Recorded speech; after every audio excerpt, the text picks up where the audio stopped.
Hi, I'm Marie. Mom and wife full-time, that's me. Paul, that's my husband, works a trading gig, and let's just say he's married to his job just as much as he is to me. Used to scribble down thoughts on books, reading between and beyond the lines, but these days I'm more about reading bedtime stories to our boy, Jack. Life threw some curveballs early on, lost my parents when I still needed them. That was rough. Then along came Paul, with a family in tow. His folks were the real deal, good people, you know. Took me in, no questions. Made me feel like I finally belonged somewhere again. Been with Paul for years now, since those college days when love seemed to be enough to fill any void.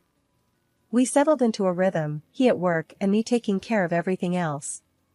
But man, did that rhythm skip and stumble when Jack came into the picture. Paul changed, or maybe this was always him, just waiting for a reason to surface. He'd come home on a Friday night with a few too many drinks in him, loose-lipped and surly. "You gotta start shedding that weight, Marie," he'd snipe after slipping off his tie. "You barely fit in those jeans anymore." I'd be lying if I said it didn't hurt, but I told myself to brush it off, toughen up, maybe he'd cool down by morning. But mornings just brought hangovers and silence until the next round. The house became this place where I tiptoed, trying not to set Paul off. Jack, little trooper, he could feel it too, sticking close, watching his old man with wide, careful eyes. One particularly rough Friday, Paul came home and made a beeline for the fridge, crack open a cold one. I was on the floor with Jack, blocks scattered around. "Another day in paradise, huh?" Paul sneered, leaning against the counter. I forced a smile. Just the usual, you know, chasing after this little tornado. I ruffled Jack's hair, but my heart wasn't in it. Paul tossed his head back, downing half the bottle. "Maybe put some of that energy into a workout routine, eh?" I bit my tongue, counting to 10 in my head. "I'll look into it," was all I managed, shuffling Jack into his pile of toys, anything to escape the cutting edge in Paul's tone. But the weight wasn't just on my hips, it was on my chest, heavy, making it hard to breathe. I didn't know who I was in Paul's eyes anymore. I had finally shaken off those last stubborn pounds. It felt good, kind of. But Paul, well, he had a talent for finding flaws. My sweats and baggy tees were the new target. "Jesus, Marie, you dress like you're living at the gym. When was the last time you dressed up? Remember how you used to look?" There he was, leaning on the doorframe with that look that said everything his words didn't. I glanced down at my stretched-out mom life tee and yoga pants. "This is just practical, Paul. You want me all dolled up to do laundry and wrangle our son?"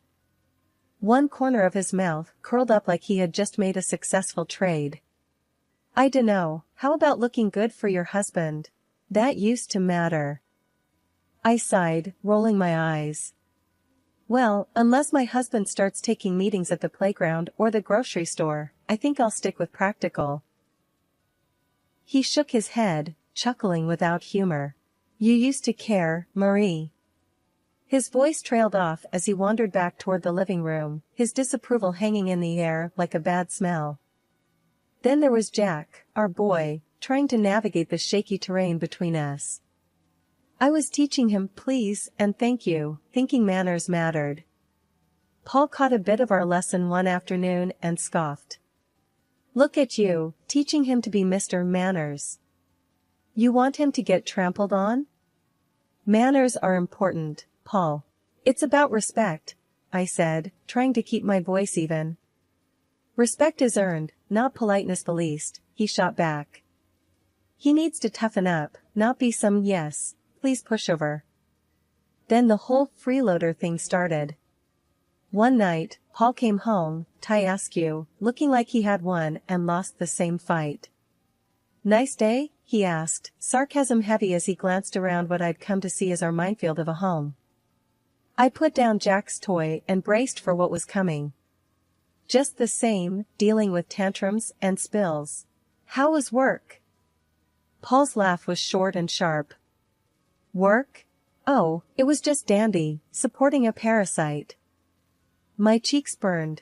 Excuse me? My voice was a little too loud. Jack's eyes flitted from me to Paul, sensing the shift. A parasite, Marie. I work, you play house, he said, each word pointed and heavy. That's the thanks I get? I am raising our child, Paul. Your child. That's work. That's vital, I said, my voice rising now, too. Jack started fussing then, picking up on the tension. I swept him up into my arms, trying to shield him from the fallout. Paul had a knack for knowing when he'd pushed too far, and his next words were more measured. Marie, I go out there and deal with sharks all day. Come home, and what? I don't know, something different. I can't be your one-man show, Paul, I said softly, trying to diffuse the bomb that our marriage had become. I'm here, juggling a million things for us, for Jack. We looked at each other then, really looked, and I wondered if he saw the plea in my eyes. The help me, back me up, be with me that I felt screaming inside. But he turned away, the finality of his silence telling me that no, he didn't see. He didn't want to. One day, the disrespect boiled over. Jack scrunched up his little face and called me a name, a real zinger. He got it from Paul. You're just a lazy bum, he had hurled at me, his tiny voice bitter and angry. I felt like I'd been slapped. What? Jack, no, you can't say that, I stumbled, shocked. He folded his arms, stubborn as his dad. Dad says it, so can I. That was the last straw. When Paul got home, I was waiting, steaming like a forgotten kettle. You know what your son called me today? I laid into him without waiting for an answer. Paul dropped his keys on the counter and chuckled, clearly not seeing the line had been crossed. What did he say? The truth? He tossed his words over his shoulder as he walked to the fridge, his casualness like acid on my skin. Is that funny to you? I was shouting now, my usual restraint snapped tight as a dry twig. Your son is calling me names. Paul leaned against the kitchen counter, beer in hand, a smirk blooming on his face. Oh, come on, Marie. Kid's gotta learn to stand his ground. I was staring at him, hands balled into fists. By disrespecting his mother? He shrugged, a lazy lift of his shoulders that sent me teetering on the edge. You're too soft on him. Look, he's getting some spine. Spine? My voice shot up another octave. He's learning to be just like you. Paul grinned and ruffled Jack's hair. Ain't that right, champ? I turned to Jack, who was looking at us with eyes that were too old for his face. Jack, listen to me. What you said to me this morning was wrong. You can't talk to people like that. Jack's chin jutted out, defiant and stubborn. But Dad. I don't care what Dad says, you listen to your mom. I cut him off, my heart thudding like a drum. I was desperate for him not to follow in Paul's footsteps. But Paul wasn't letting it go. The boy's gotta learn to speak up. World's not gonna hand him anything. You keep coddling him, he'll end up. I get it, all right? I get it. I cut him off, feeling the weight of his words like a physical thing on my chest. But there's a line. You don't get it, do you? Paul threw up his hands, that ugly smirk still there. Whatever, Marie. You make mountains out of molehills. I turned from him, that burning in my chest now a churning mess. This is not how I want our son to grow up. This disrespect ends now, it ends here. Paul just took a swig of his beer, and I knew, right then, my words were just bouncing off him. I looked at Jack, really looked at him. You apologize to me, now, I said, the power in my voice surprising even me. Jack's eyes darted between me and Paul, but he knew that tone. Sorry, Mom. The word was small, almost lost in the kitchen, but it was there, and it was a start. I moved closer to Jack, knelt down so I was eye level with him. Thank you. We treat each other with respect in this house, you got it? Paul snorted behind me, but I ignored him. Jack nodded, a hint of my boy peeking through that new sullen shadow he wore. It was a crack in the wall Paul was building around him, a crack, but also a starting point. I stood up, squared my shoulders. We're going to fix this, Jack. No more name-calling, no more disrespect. We're better than that. I took Jack's hand, and we left the room, leaving Paul and his smugness behind us. I stood there on the sidewalk, my phone shaking in my hand. It was one of those moments where your gut ties up in knots. There, across the street, Paul was laughing it up with some woman. Blonde, curvy, and looking at my husband like he was the last piece of chocolate in the box. My thumb pressed record before I even decided to. The walk home felt a million miles long. A part of me hoped it was a misunderstanding. But deep down, I knew. Back in our kitchen, I threw my keys on the counter. Paul was sitting there with a beer, like he always did, but today the sight of him made me sick. Without a word, I tossed my phone on the table in front of him, the video playing. Care to explain? Paul looked at the screen, his eyes going hard when he saw what was on it. He muted it, placed it calmly on the counter, and then looked straight at me. Yeah, she's beautiful, he said, his voice dripping venom. You used to be like that. I felt the slap of his words, my cheeks flaming with anger, my body tense. So, that's it, huh? You parade around town with some woman while I'm at home? Paul stood up, his chair scraping back against the tile. He was too close now, his voice low and mean. What, you stalking me now, Marie? Can't handle the fact that maybe there's more out there than what's inside these walls? I was reeling, feeling the pieces click together. Cut the crap, Paul. You're cheating. He didn't even flinch. You wanna know why, he said, his chest puffing up. Because around her, I'm somebody. Not just the guy who pays the bills or the bad guy 'cause he ain't Mr. Rogers. So that's it? I edged back, feeling the counter dig into my hips. Your family's not enough for you? Paul snorted and grabbed his beer again. It stopped being enough a long time ago. Maybe if you'd have kept up with yourself, I wouldn't have to look elsewhere. The bile rattled in my throat. I'm not the one who promised till death do us part. His laugh was short and punched the air. Those are just words, Marie. They stopped meaning anything to you a long time ago. I should have been crying, but the tears wouldn't come. I was just empty and angry. I gave you everything, Paul. I gave you a son, I made a home for us.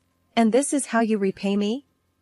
He took a long drink, then leaned back against the counter. You gave me a home? Looks like a prison to me. Same old, every damn day. You think that's a life? We made vows, Paul. I shouted, my voice cracking. Yeah, and you broke them every day with your sweatpants and constant nagging. His face twisted into something ugly, something monstrous.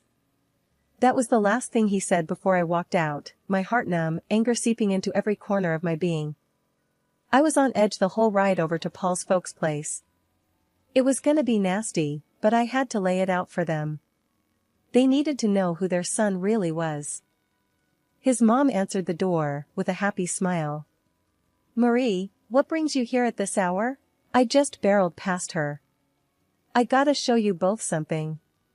Once his dad came in, I played them the video straight up. His mom gasped, her hand flying to cover her mouth. His dad, red-faced and looking like he'd rather be anywhere else, he barked at me, Paul's gotta stop this nonsense now. And like that, all hell broke loose. That night back at our place, Paul kicked off as soon as I walked in. You had to drag my parents into this, didn't ya? His voice was loaded, ready to fire. Yeah, well someone's got to, I shot back, my nerves steel. He was a storm brewing. With a step towards me, his hand raised, but he didn't get far. You're bad, Jack's voice cut through, strong and braver than any of us. Paul stopped stone cold. Paul's hand dropped, and his mask slipped a second, shock in his eyes. But then he hardened up again, cold as steel.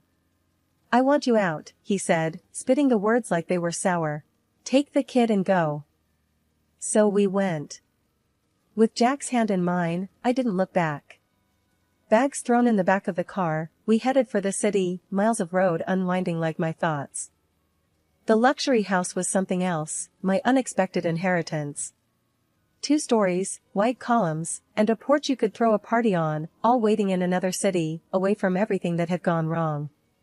None of my folks, not even a whisker of Paul or his clan, had ever set eyes on it. When we pulled up to this grand house, Jack's face pressed to the window, eyes as wide as the moon. "Is this a castle?" His voice was a whisper, almost lost in the vastness of it all. "Something like that," I said, a laugh escaping me for the first time in. I couldn't even remember. We stepped into that house, our new beginning. It was silent, save for the echo of our footsteps on the marble floors, bouncing off the high ceilings crowned with crystal chandeliers. The furniture was swanky, left behind by folks I wish had lasted a lifetime longer. I plopped down on a couch soft as clouds, and finally, Jack's laughter filled the rooms. The sound of it was more luxurious than anything else in this place. We explored room after room, Jack running ahead like he was leading a parade. Each new door opened to a room grander than the last. "I call the biggest one," he declared, claiming a bedroom that overlooked a garden already blooming with the promise of spring. Laying him down to bed that night, the day finally caught up with me. My eyes burned with the tiredness of it all, but looking around at the high ceilings, the gold trimming catching moonlight, I knew we were worlds away from where we started.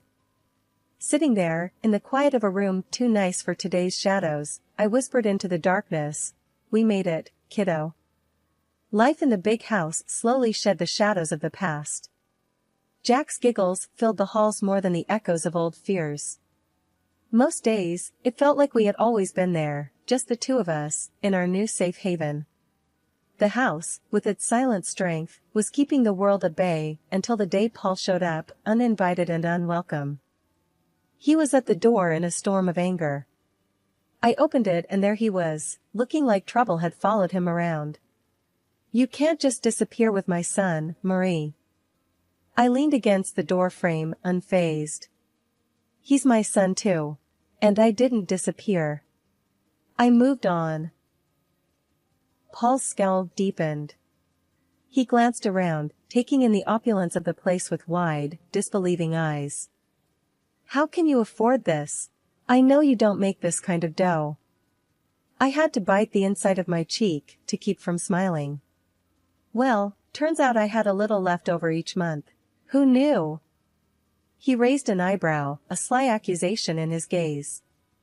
"And I'm struggling to cover rent for that old place by myself. It's damn near impossible now that they jacked up the price." I shook my head. He always was good at playing the martyr. "That's not my problem anymore, Paul. I've been using my own savings to cover the gap in the rent for years. Savings that, thank God, I don't need to bleed dry for that house anymore." The greed in his eyes flared up like wildfire. "What, and you're living here in luxury while I—" "Stop right there," I cut in. "This isn't your concern. This," I motioned to the grand house behind me, "is mine. Mine and Jack's." Paul took a step forward, but I didn't back down. "Look, I came here to fix things. I'm saying I forgive you for all this, sneaking around." His audacity almost knocked the wind out of me, but I had a little surprise that would put the brakes on his charade. From behind the door, I pulled out the divorce papers and slapped them into his chest. "And here's what I'm saying. We're done." He looked as if I'd slapped him with a physical hand, his face twisting through confusion, rage, and then settling on calculating desperation. "You can't do this. What about Jack?" I stood taller, my resolve like iron. "I'm doing it for Jack. He doesn't need this chaos you bring. Sign the papers, Paul. It's over." He glanced from the papers to me, then back again, his posture deflating slightly. "You'll regret this. You can't make it alone." "That's where you're wrong." I smiled, not from humor but from a deep-seated confidence. "I'm already making it, And without you, we're doing more than just fine. We're thriving." With a shake of his head, Paul looked like he wanted to say more, but he didn't. Instead, he turned on his heel and strode away, clutching the papers like they were a snake that could bite. Once he was gone, the house seemed to exhale with me. I closed the door gently, turning back to the life I had fought so hard for. Life had a way of tossing stuff at you, hard and fast. It was Thursday, the kind of day that should have been easy, but it wasn't. We shirked dinner for a bit, setting up ramps out of old books and watching the Lego car stupidly do flips and land upside down. Jack's laugh was infectious, the sort that wiped clean the worry lines off my face. His enthusiasm was a reminder that amid all the crap, there was still good, simple, unadulterated good. Then it came, a banging on the door that made my stomach drop and my face lose all its motherly warmth. Paul had a knack for bad timing and worse entrances. I pulled the door open and there he was, looking like he'd just come from a bar fight or lost a bet. "Paul, what's up?" He scowled, that usual look he gets when he thinks the world owes him. "So, this the high life? You playing house with my Jack while I'm scraping pennies just to get by?" Jack peeked from behind me, a knight in Lego armor. "Hey, screw off, Paul. Don't talk to my mom like that." Paul's face turned a nice shade of tomato. "The hell? You let him talk like that?" I stood there, hands on hips. "He's expressing himself. Something I should have done with you a long time ago." Jack came out from behind me, all fierce. "Yeah, get lost. My mom, my rules." Paul's anger was something else, a storm that had nowhere to go. "You think you're smart, huh? Talking to your old man like that." Jack squared his shoulders, a small David to Paul's Goliath. "Don't gotta think. I know it. Mom knows it." Paul opened his mouth, but nothing came out. There was Jack, staring him down, waiting. This was no place for Paul anymore, no place for his bluster and noise. After a tense moment, Paul shook his head, muttered something under his breath and stormed off the porch. Jack turned to me with this look, the kind of look that said, "We got this." I nodded, all the agreement he needed. We went back to boiling pasta and racing Lego cars. That's how we do it, simple, nothing fancy. We just keep on. I was gabbing on the phone with Miss Dottie, Paul's mom, who was more my family than is now. "Honey, you just holler if there's anything you need, 'kay?" Her voice was always a warm blanket over the line. "We're all good, Miss Dottie. Really, couldn't be better," I assured her, twisting the cord around my finger. She hummed a pleased note. "Just makes my heart full to hear that. Keep on keeping on, you hear?" Frank, her husband, yelled from somewhere behind her. "Tell her that any time she wants to send over some of that lemon meringue, we won't complain." A genuine laugh burst out of me. "Expect a pie on your doorstep soon, Frank." Exchanging a few more pleasantries, we hung up. I shook my head. If someone had told me last year I'd be mining gold from the wreckage of my married life, I would have laughed in their face. Jack pulled on my sleeve, waving his drawing like a five-star general. "Look, Mom. This is our house." I looked down. His scribbles had heart. A big square house and two stick figures, a little one and a tall one, with sloppy grins and a lopsided sun shining down. The swing I'd put up for him stood out in green and brown strokes. "That's us, right?" A dumb question, really, but it made him nod with pride. "And I'm gonna sell my art, make us rich." There was serious conviction behind his toothy smile. "If you do, you're buying me that fancy coffee I've been eyeing?" I nudged him with a wink. He nodded, his expression all business. "Only the best for my mom." And just like that, the knot in my chest loosened a bit more. Sundays were like that, full of little miracles. The thing was, life had done a real number on us, but it was looking up. Paul got slammed by the door he let hit him on his way out. The fancy house he rented to impress his mistress? Turned out to be a couple of sizes too big for his wallet. Now he was cooped up in a tiny apartment, the kind of place his pride wouldn't have let him consider a year ago. And the mistress? She hightailed it the minute his pockets turned up empty and his promises hollow. But that was a tale for some other time. Right now was about Jack and me, and the park we were marching to, hand in hand. We stepped out, and the door clicked shut, a soft full stop to one chapter before immediately kicking off the next. Jack tugged me towards the park, his excitement bubbling over. I didn't glance back at our home, no need. Ahead was everything that mattered, me and my boy, parts of a world that kept on spinning, even when you felt like you'd fallen off.